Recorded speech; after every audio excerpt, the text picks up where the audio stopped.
Hi everyone, welcome to the Bowlers Union. As usual, it's Keith and I, and we are going to be talking about some England bowling news today. But first of all, how are you getting on, Keith? You having a good day so far?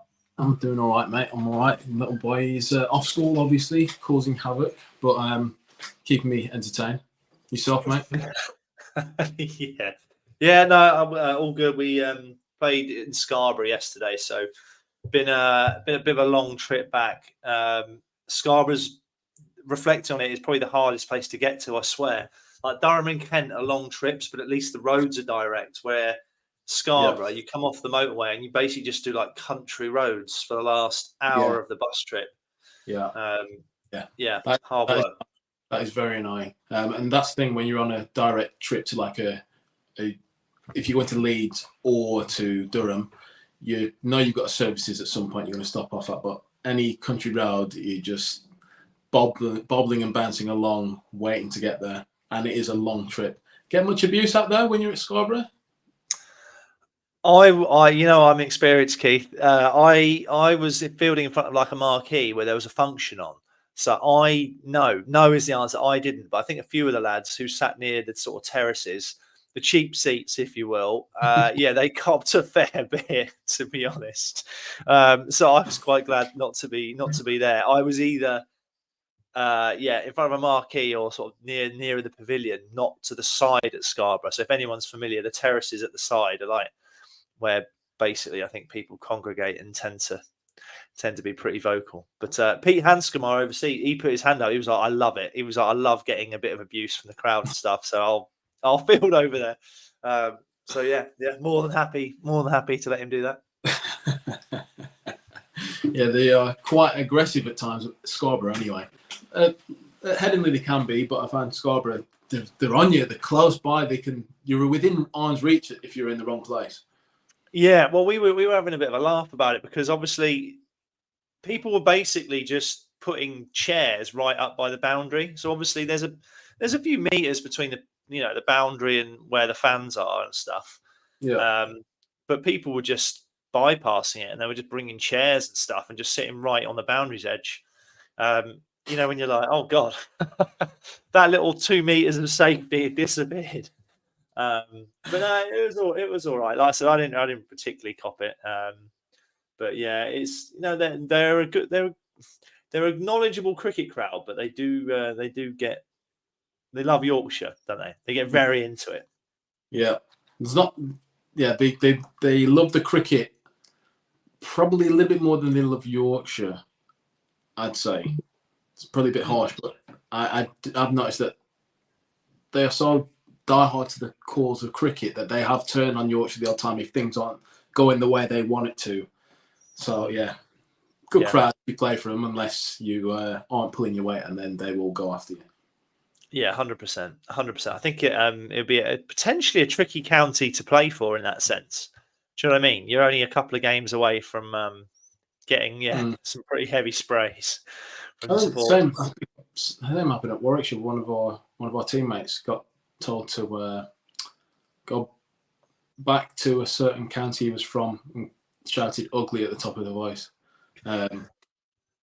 which was pretty aggressive. Yeah. Yeah, no, that's true. That's true. Cricket's weird. I mean, you've played football, right? So, I mean, I can imagine the only difference between cricket and football is the fact that cricket, you're quite stationary. So you're not running around. So like if someone is stood behind you in the boundary, you literally have to stand there and copy it. Whereas in football, you can kind of like, you know what I mean? Get busy. Totally. Like football, you can be on the wing, you can just run by it, and it might be a little chirp, a shout of abuse, whatever, you carry on. There's nothing worse than you might be a deep square and someone's giving you a bit of grief, and every time you walk in, you kind of walk back at an angle just to slowly move away from it, and then the bowler sees you, goes, no, go back. Oh. Yeah. I've got a few they're not tactics, but things I like to do over the years, because you don't want the crowd to like know that you're that you hear stuff almost, but equally you need to be able to move around freely. I think so. I like to like turn around and walk back to a spot, but like look through them, so almost make it look like you're staring at someone randomly in there with sunglasses on normally. Yeah, I always wear sunnies. Not for Yeah. that reason. I wear sunnies a lot, but not for that reason. But yeah. Yeah, the old, Because you know what I mean. And you've got to lean into it a bit, haven't you? I think if you,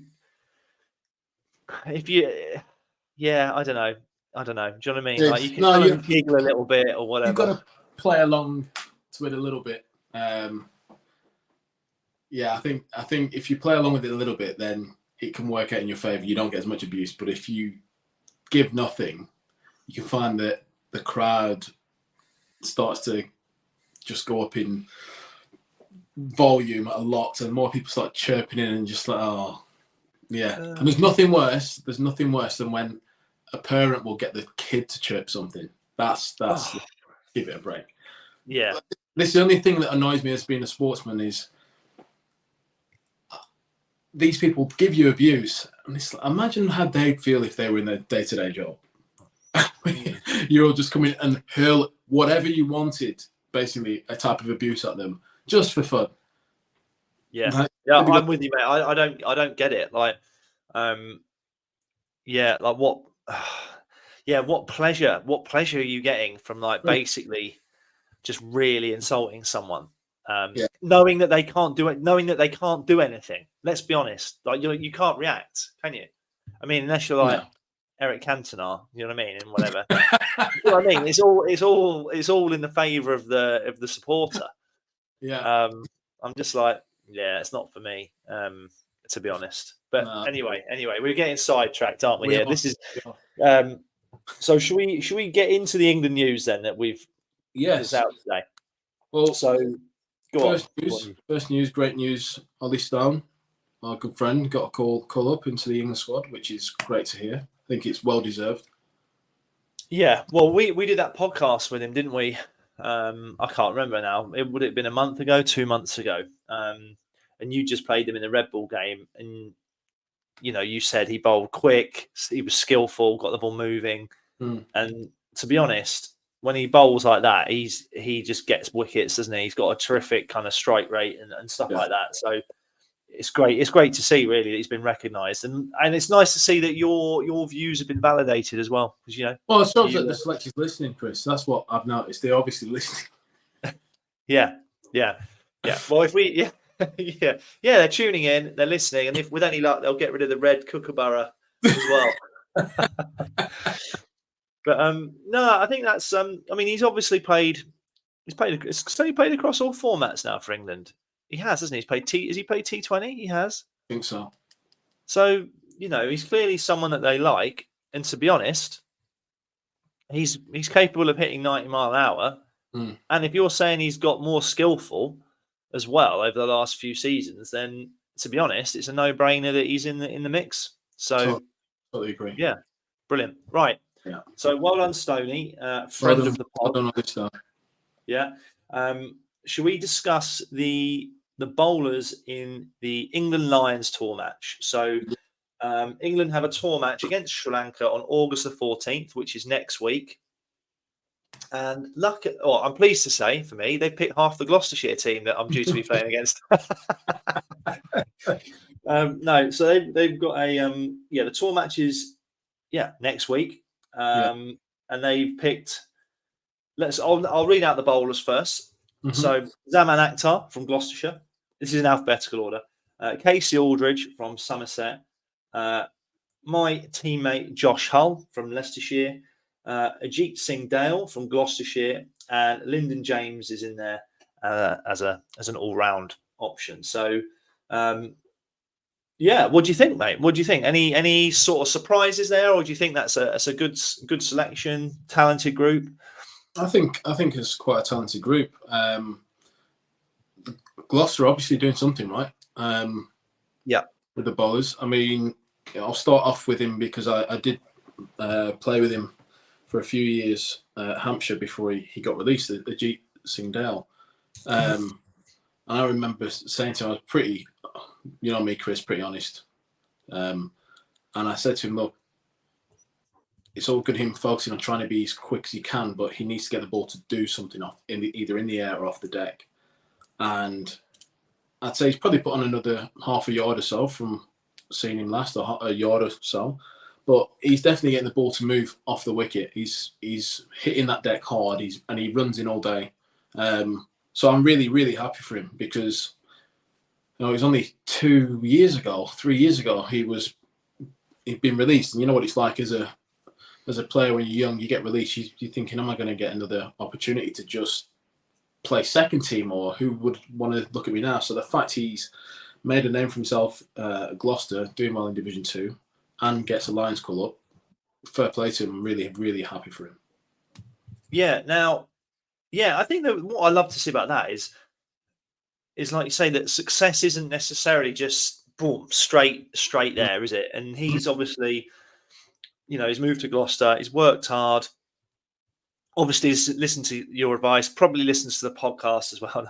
But no, he's clearly done things the right way, and it's great to see, isn't it? Like, when you're younger, you, I guess, dream, don't you, being the Stevie G, don't you, like being a one club man? But that can't always be the case, and it's good to see people make good decisions, get their head down, and work hard. I don't think so. Obviously, he's in Division 2, and I've played against him, but I haven't batted against him. So, when you get a feel, right? I do remember watching him bowl, thinking there's good ball speed. Good ball speed. It looked quick. It looked quite skiddy. I think he gets the ball to move in, and I think he can exploit reverse swing pretty well. There would be from the pavilion, thinking I don't really want to bat here. That they were the vibes I was getting. Is that fair? Yeah, to an extent. Like I say, he runs in hard. Every ball for me is almost 110% committed. Yeah. And are you a fan of that? Yes. Yeah. Just for me at the moment, watching him specifically, I think there'll come a point where he's got to then be a bit smarter on how he does that. A little bit like Stoney early on in his career, where he was flat out constantly, but then one injury and then coming back from that, but then never really working through the gears or understanding how to work through the gears. Probably cost Stoney a little bit, whereas now he's a totally different bowler. And I hope Ajit figures that out for himself at some point. He may do now. I haven't seen enough of him, but from what I've seen of him, when I have watched him, it is full on. Yeah. Yeah, I quite like that method. 100% every ball, 110% for the bouncer. Give it everything. So okay, good selection, and I believe his form in the most recent. I know it's a different format, but his form in the Metro Bank's been really good. So should we stick with Gloucester then and talk about Zaman Akhtar? Yeah. So again, credit to Gloucester. So he is a Saka graduate. I don't know if that's the right term, but so I have played against him. I've batted against him, and he's what? When he's bowling well, he gets fifers. That's one thing, you know what I mean? And what a great habit. Definitely put him in that category. He's got good ball speed. He just gets the ball doing stuff. Gets big wickets. I think earlier in the year he got Root and Brook out, didn't he? So he clearly likes that. He's got me out before as well. So clearly, I had myself to. I've got a feeling I've got a first baller against him, actually. Just not really moving my feet. Big pads. No, bold. Just little sort of nip backer from fourth stump, and I didn't really move. Didn't hit your pad by any chance, did you? No. No, he's quick. I think he's in the category of he's quicker than you think. Okay. Which we talked about this on a different the pace episode. I think he's one of those bowlers that can surprise you with pace, because he doesn't. I don't think so. Let's say Ajit Singh Dale, he steams in a bit more, right? And I think Zaman Akhtar is more. He's more cruisy, a bit more, in my opinion, maybe a bit more rhythmical in his run up. Yeah. Okay. Do you know what I mean? And he can surprise you with pace rather than he doesn't run in like a Shoaib Akhtar or a Brett Lee kind of thing.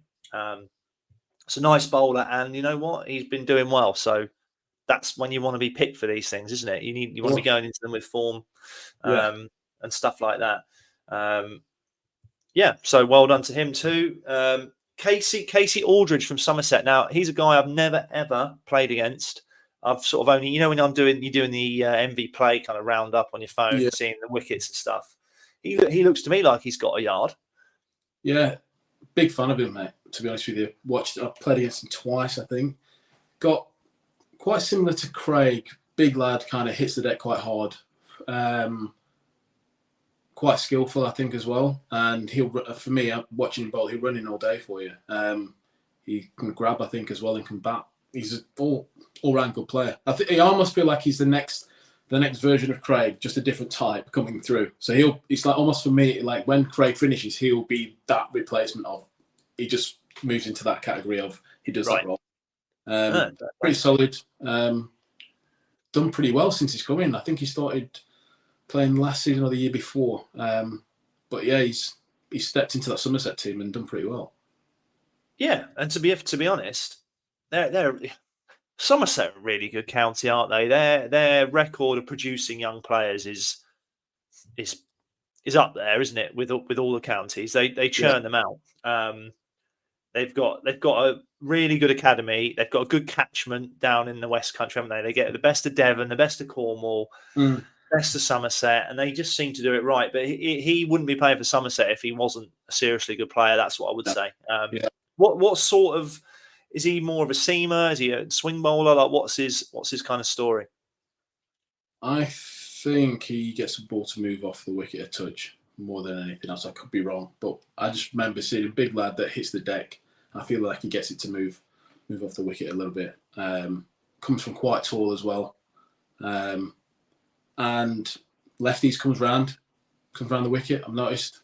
I'm a fan of coming round the wicket to people. I like him. I like his attitude. He just seems like a kind of grown man in how he comes across and how he bowls. It's not like a young lad kind of making his way. It's like I'm established and this is what I'm doing. That's cool. Have you faced him? Yes. Nick me off. Brilliant. From round the wicket? Yeah. Brilliant. So and what's he like? Does he hit the bat hard? Like what I mean? Definitely he hits the bat. He hits the bat hard. Like I said, comes from quite tall, quite direct, straight at you, almost kind of. There's nothing wide. It's all kind of at your stumps, from what I remember. Just competes hard, and that's a big thing. That's something I think that he seems the kind of character. If things aren't going well, you don't even know for him. He's just going to keep running in. That for me is number one. I love that. You know what I mean? Especially bowling, given the duration of like bowling across a day, across a spell, across an over, that's just the number one. Hard, running hard, compete. Yeah. I mean, I like I say, seen him a bit on the internet or whatever. Looks good, and pleased for you to back that up. Josh Hull, here you go, my teammate. What's your impressions of Hully before I get into it? Because you obviously played against him last year. I've seen a little bit of him before. Obviously, we played you last year. Some seriously good attributes. Tall, long levers, can get it down there, swings it. I think he bowls quite full, doesn't he? Normally, and I feel like if he can, not saying he can't do it, I'm just saying at the moment, or I think he can maybe improve. But if he can learn to be a touch shorter than that full length, almost if you can be more top of the stumps and move within fuller to that length, that bit shorter, it'd be very dangerous because he gives the ball a little bit more time to do something off the deck. But I think because of the way he runs up, his pace can surprise you because it's all long and almost delayed. Everything seems a little bit delayed, and then it comes through all right. I don't know. You tell me. You've obviously played with him quite a bit. Yeah. So I from when you played against him last year, I think he's put on a yard or two. Like, genuinely. So it's like, he'd be uncomfortable to bat against 100%. Obviously, he's got all of those natural attributes. Like ultimately, he's tall, and you know what? He's a good athlete as well. He's not like a. Sounds the wrong word. He's not like a lanky tall. He's like a strong tall. You know what I mean? he's naturally capable of swinging the ball, which is, I know. Well, whether you think that's good or not, but let's be honest. Nearly every captain in the world dreams of a left arm That swings bowler it. that can swing it back. So he Yeah. he ticks that box. He obviously gets bounce and stuff. I think he's like probably like any bowler. Like if it's fair to say that hitting a length and bowling that length consistently, it's almost like a feeling, isn't it? Like you get into a groove of hitting your length, which I think naturally gets better with, but overs bowled and over time. Once he gets that, I think he's going to be fearsome. I really do. And you know what? He likes bowling. He talks bowling. So I think he's probably listened to a few of our episodes. He's inquisitive. He's absorbed in bowling. Do you know what I mean? He wants to improve it and stuff like that. Which, let's be honest, you should always be trying to improve, right? And he's got that in him. He's not like comfortable. I think you'd really enjoy, knowing him more. Do you know what I mean? Yeah, I would say on that. It looked like last year. I don't know what he's like now. Looked like he was still growing into his body a little bit. Like he's still developing physically. He's not fully there yet. He's what, 20? Is he 20 now or 19? Scarily, he might be 19. Yeah. He's got a bright future ahead of him. That's for sure. I don't know if the West Ham of county cricket will be able to keep on hold of him for much longer. If I'm being honest, mate. Oh wow, that's a dig, isn't it? That's a big dig. Well, I tell you what, I would say he eats like an absolute champion as well. the man puts away food like almost nothing I've ever seen. Do you know what I mean? Which is, it's just entertaining in itself. But he's just got a seriously bright future because ultimately he's got some skills which he's only going to get more. He's got the size, he's got the pace, he's got the sort of want and the hunger to learn. So huge future. Now you've got a teammate in this squad as well, haven't you? Yes. Eddie Jack. So pretty much full-grown man at 16. He's a big unit. He's a big boy. Very strong, tall. He's got some very good attributes. He, like I said, strong at the crease, runs in. He's a little bit, I'd say he's almost a little bit zippy with his action. I think he's got another yard or two easy left in him. He's still learning his tread a little bit. I think he's done a few sessions with Pop Welch and just started to get the ball to swing a bit, whereas previously he was probably a bit more gun barrel. But he started to shape the ball quite nicely. And another one who's got a very bright future ahead of him. I think I'm at this point now where I'm looking on my shoulder going, there's not much time left here now for me. These lads are pretty quick. It's well, one thing I would say about all of these lads on this list, they're either quick or big. Yeah. Or both. Yes. Yeah. Just the way it is, isn't it, these days? I think he played in the game at the I don't know what the right term is. I'm just going to call it the Rose Bowl because that's how I think of it. In the Metro Bank last year against Leicester, I think he played in that game, didn't he? Yeah, I think he did. Yeah. So has he played much for Hampshire yet, or is he? He's played some more games this year in the 50 over stuff. Don't know if he played a T20 game. I don't think he did. Oh no, I think he played one game towards the end. I'm not sure he did as well as he'd like, if I remember correctly, but a bit of an eye opener and a bit of experience for him. But seeing how he bowls, he's got a lot more to give. And I think he's only 18. Wow. Yeah. Bright future. Another one, bright future. Big lad, really strong, very athletic. Yeah. In a different way, like Tremlett, Chris Tremlett was quite a big guy, wasn't he? Mm-hmm. He's got that kind of big build to him, but I think more athletic, not as robotic. Where is he from? Is he from the depths of the New Forest or something like that? Not a clue. I think he probably is, to be fair. We find all these players around either Winchester or down there in the woods somewhere. I was going to say every county will have an area in that county, or maybe in a neighbouring minor county, where they have young bowlers in like grow bags who just, do you know what I mean? They're like farm strong or whatever. Like, yeah, it makes me chuckle, to be honest. Yeah. So like Hully, for example, isn't from Leicester. He's like a farmer from somewhere. I'm not really sure. Yeah. Oundle or something like that. So it'd be interesting to know where Eddie Jack's from. Casey Aldridge, it'd be interesting to know where he's from. Is he from down in Cornwall or somewhere like that? Do you know what I mean? I'm not sure, but I think if I remember correctly, hearing that he owns his own, I think he's something to do with construction, something as well. Okay. I think it could be to do with farming. I'm not sure. He does something which away from cricket, but I feel like I might have like Boyd Rankin vibes about him, like kind of strong boy because of what he does away from cricket. Yeah. Well, okay, I've just Googled him. Casey Aldridge, born in Bristol. So, oh wow, Millfield School he went to.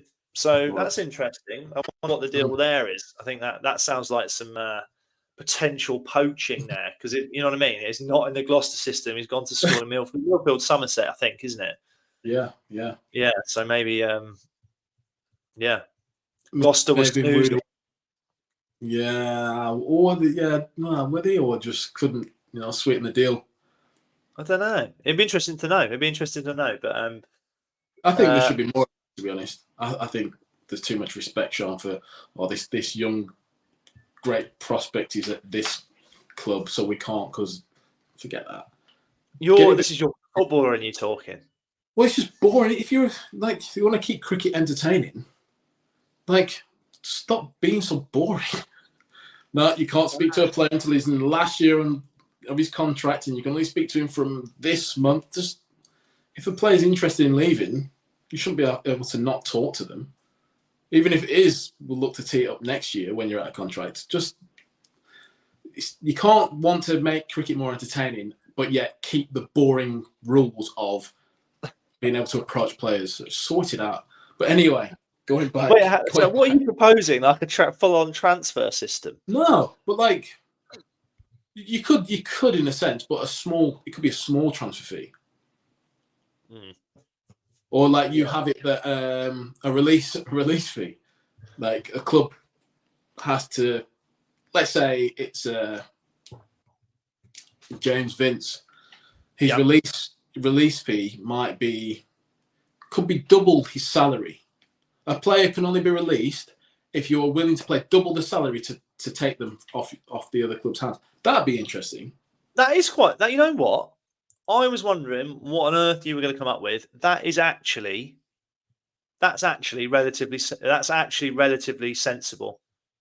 Because then you've got to if you want to do it outside of the contract expiration kind of thing. Because then if you look at it, I know we're going off subject here, but if you look at it, if you were to say, right, we want this player, you've got to make sure you've got that money in your budget, double that budget. So you might end up not wanting to offer a contract to an overseas because you're desperate to get this player come in at the end of the season, a year or two early. And that then puts the value of players up more anyway, because if you want to keep a hold of Josh Hull or a Casey Aldridge, you've got to make sure that a club can't just go, we'll offer. Well, you're already paying him bare minimum, so if we could just double that, and if he's interested in joining us, then we've got him. That'd be pretty interesting to do, I think. It would be quite interesting. It's actually a relatively good idea. And the player is it like football? Player gets 10%. That would be just nice, wouldn't it? I think players would just move just for the 10%, no matter. But no, they would. Come on, mate. No, honestly, I think it's a good idea. That has just come to me. I think it's a great idea. Crikey, we could propose that in the PCA meetings. There's a PCA summit in Paris, Barks, in October, where all these issues are discussed. Maybe you should throw that one out there. Well, they should be listening to this, and then they could just go, well, to be fair, we'll just give it a go. Yeah, that is actually a really good idea. Okay, well, anyway, we've been sidetracked a bit there. So we've talked about your team at Eddie Jack, and we've got Lyndon James at Notts. who you played against earlier in the year. But Stoney mentioned him in the podcast we did with him and essentially said he's an all-rounder, genuine all-rounder who has a knack of taking wickets. Does that sound fair? Yeah, I mean, when I played him, to be fair to him, I think it was his first 100. It could have been one of his first few hundreds he's got for knots. So when I faced him, he batted first, and I would say the gas tank was empty when it came to bowling. He grafted hard for his runs. And there's a quick turnaround, and we were at batting, and then bowling-wise, you've got to kind of get used to having to do that a few times before it becomes the norm. So I would say I didn't face him at his best because he did look like he was pulling a caravan. He was knackered. Yeah. He was a tired boy. But yeah, he bowls good lines, good lengths. I think gets a bit of bounce as well. So, you're always going to get batters into trouble if you've got a little bit of extra bounce there. Yeah, I've got a feeling. I don't think I've batted against him, but I think he basically bowls bouncy away swingers. When I saw him, that was at Grace Road maybe 2 years ago. Yeah.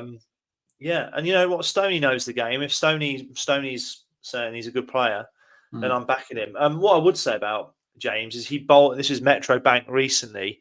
I think his attitude must be good because you know what? We played on a flat one and a fast scoring ground or whatever at Grace Road, and he basically he didn't start off great, but came back really well and bowled some like really good sort of wide hole at the death and things. Even though knots in that game were up against it.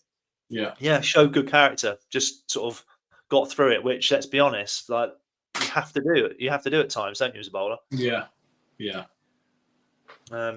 So yeah, okay. So who? I mean, I'm assuming they're only going to play perhaps 3 of them, and I imagine James will play as the as a forward seamer. Yeah. So who's going to play? Oh well, this is the thing. If you're looking at that bowling attack, if we're saying James is playing because of the all-rounder position, so that's kind of done. Okay, that's not the decision we've made, but that's probably going to happen. He's the all-rounder. So if you had to go Akhtar or Hull as the left armers. Oh no, Akhtar's right. Oh, sorry. Thinking something. My head went somewhere else then. Sorry, if you're thinking of Akhtar and Aldridge, different bowlers hitting different lengths. This is an interesting one. Like based on what I would have thought that Casey Aldridge is going to play. He can bat as well, Casey Aldridge as well. I'd like to think he will do. I mean, maybe we're barking up the wrong tree. Maybe James might be in the top 6, but bowl anyway. I mean, let's be honest. If you've got, I don't know how tall Hully is. Hully has to play. Like he's 19, bowls quick left arm, swinging deliveries from height. Like, and also, as you know, the value of the left armour. Yeah. For your general team dynamic is enormous. So that's how you've burgled your career. Is yeah, that's the same with football. He's left-footed. We'll sign it up. So I mean, Hully's got to play. From what you're saying, Aldridge is going to play. In my eyes, I can't see him not playing. So does it become a Gloucester off? Yeah, it's either two of Akhtar, Dale, and Eddie Jack, or one of those 3. But I mean, yeah, it's tough. If we look at those players, Eddie Jack has had the least amount of first-class experience. Yeah. And I'm guessing he's probably he's the youngest there as well. So he might be the one that misses out. Is he playing in the Metro Bank stuff for Hampshire at the minute? Yes, he has been. Yeah. I would. If I'm being honest, I don't see how Akhtar and Dale would be in that group bowling as well as they are, and then them not playing in that match. Yeah. I mean, again, it's a nice position, isn't it? We talked about the future of the England attack a few weeks ago. So this is a nice follow up to see what they're potentially thinking, because all these guys have got time on their side, which is good. So yeah, is there anything else? Any other England bowling news, Keith, or are we wrapping it up? Well, I think we can wrap it up, mate. I'm still pretty impressed. I know we talked about the two seamers from Gloucester, but even Ollie Price in there. That's obviously Gloucester are doing something right. I think Worcester did this for a while. Is obviously when you expose young players to constantly playing, they're chucked in there and they have to get better, sink or swim. And you do find that they end up swimming a lot more than sinking if you keep playing them. And I think Gloucester are doing well. As time goes on, can they keep them? That's the question. When a bigger club comes in, as if Surrey come knocking for anyone, can you turn that down? Or if the new transfer policy is put in place, Chris, who knows? Oh, I'm excited about this new transfer policy. I think that should get some traction. But yeah, no, agree. It's really interesting to see how that all plays out, and we'll find out, I guess, in a week's time, and we'll get a little inkling, won't we, as to what Sri Lanka will be like. Yeah. In truth, I think they're going to find it a tough series. Like England's bowling looks pretty fearsome at the minute, doesn't it? But the last team that like Wood bowling 97 mile an hour. You got Wokesy doing his thing, averaging like 19 with the ball at home. Gus Atkinson bowling rapid. Yeah. Throw a Potts and a Stone in there as well, and you're like, geez, it's going to be a tough one. There's more quick bowlers coming around, which is a good time to. It's a good time as a bowler to kind of look at retirement. What I find interesting about that is, and I'm not having it, is the older generation of cricketers always say that the era before them was like the quickest era, as if it's like the only sport that reverses, it goes backwards. I'm like, come on, like that there, like that's pacey. Do you know what I mean? We played, mate, yesterday, Leicester. We played. I played with a 17-year-old, Greenie. Yeah, rapid. Like you're like Jesus. So there is pace there. Anyone that says there isn't, I think they're actually talking complete rubbish, to be honest. Yeah, I mean, obviously there's just if you look at the England bowling over the past of when we started playing to now, I can only see quicker bowlers coming through than what they had previously. Amount of quick bowlers. Yeah, so I think as time goes on, you just get quicker and quicker, and there's more around. They're obviously doing the net ball slams and bracing the front leg, Chris. Yeah. You make me chuckle. Well, it's like every aspect of the game is improving, isn't it? Knowledge, nutrition, training. It's not getting worse. So why do we do it all if it's not for improvement?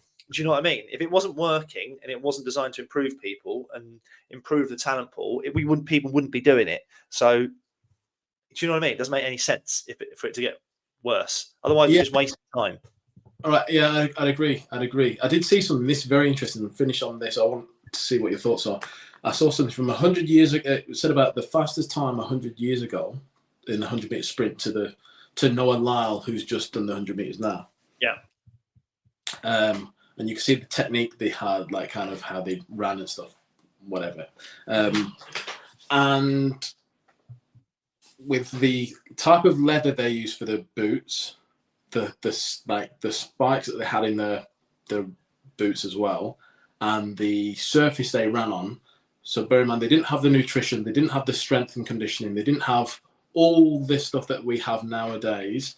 How many seconds quicker are we now after Noah Lyle's is 9.7 something to 100 years ago? Bear in mind all those little different things. Yeah.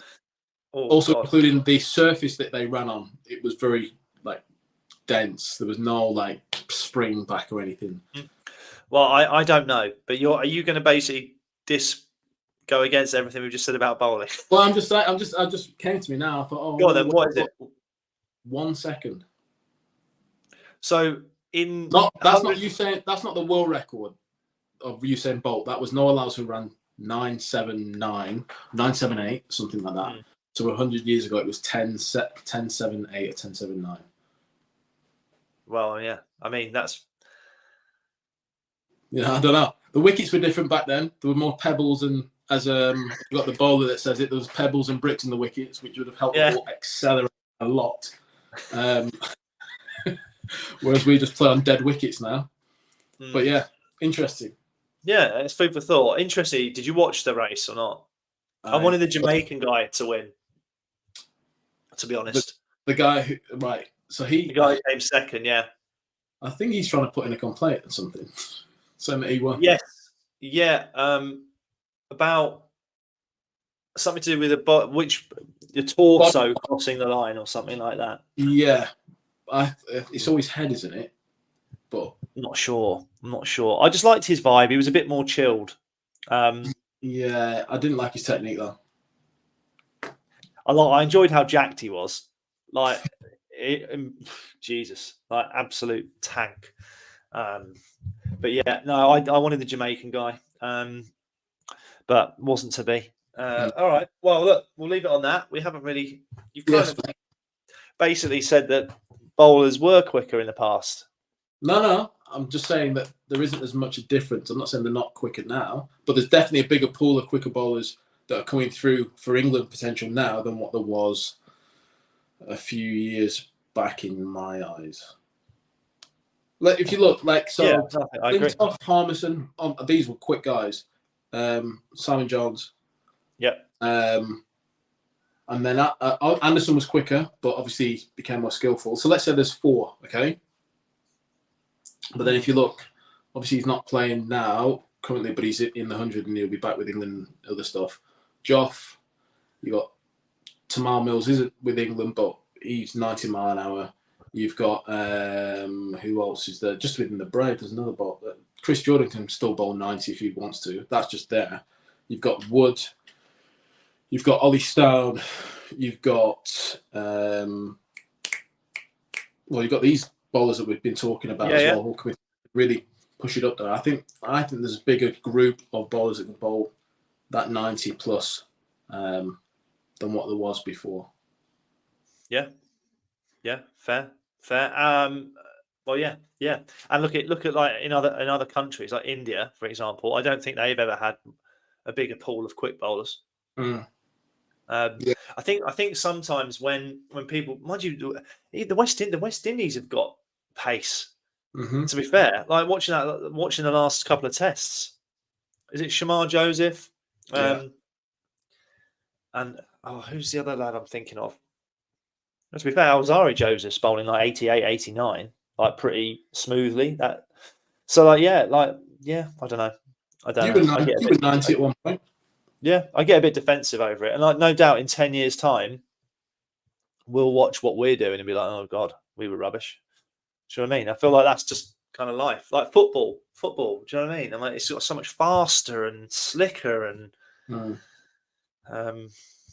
Right. Anyway, let's wrap it up. Do you want to play the outro?